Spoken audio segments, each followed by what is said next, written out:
സംസ്ഥാനത്തെ ലഹരി കേസുകളിൽ ഞെട്ടിക്കുന്ന കണക്കുമായി മുഖ്യമന്ത്രി. ഈ സർക്കാരിന്റെ കാലത്ത് 87,702 മയക്കുമരുന്ന് കേസുകൾ രജിസ്റ്റർ ചെയ്തെന്നും സിനിമകളിലെ അക്രമവാസന കുട്ടികളെ സ്വാധീനിക്കുന്നുവെന്നും മുഖ്യമന്ത്രി പറഞ്ഞു. മത്സരാന്തരീക്ഷം കുട്ടികളിൽ മാറ്റമുണ്ടാക്കുന്നു. ഒപ്പമുള്ളവൻ ശത്രുവാണെന്ന ചിന്ത വളർത്തുന്നുവെന്നും കുട്ടികളിൽ സഹജീവി സ്നേഹം ഇല്ലാതായെന്നും മുഖ്യമന്ത്രി പറഞ്ഞു. എന്നാൽ കേരളം ലഹരി മാഫിയയുടെ ചിലന്തി വലയിലെന്ന് പ്രതിപക്ഷം ആരോപിച്ചു. സർ, ഈ കേസുമായി ബന്ധപ്പെട്ട NDPS കേസുകൾ എടുത്ത് പരിശോധിച്ചാൽ 2024 ഡിസംബർ 31 വരെ, അതായത് ഈ സർക്കാരിൻ്റെ കാലത്ത് 2021 ശേഷം 87,702 കേസുകൾ രജിസ്റ്റർ ചെയ്തിട്ടുണ്ട്. ഇതിൽ 87,389 കേസുകളിൽ 94,886 പേരെ പ്രതി ചേർത്തു. 93,599 പേരെ അറസ്റ്റ് ചെയ്യുകയും ചെയ്തു.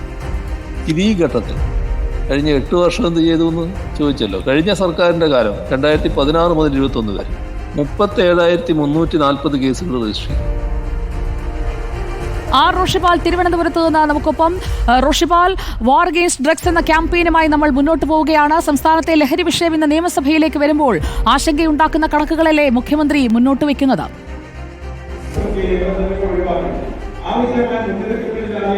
സുജയ, കുട്ടികളും യുവാക്കളും അക്രമങ്ങളിലേക്ക് കടക്കുന്നു എന്ന് അത് ചൂണ്ടിക്കാണിച്ചത് താമരശ്ശേരിയിലെ വിദ്യാർത്ഥി കൊല്ലപ്പെട്ട സംഭവത്തിലാണ് ഇന്ന് പ്രതിപക്ഷം അടിയന്തര പ്രമേയത്തിന് നോട്ടീസ് നൽകിയത്.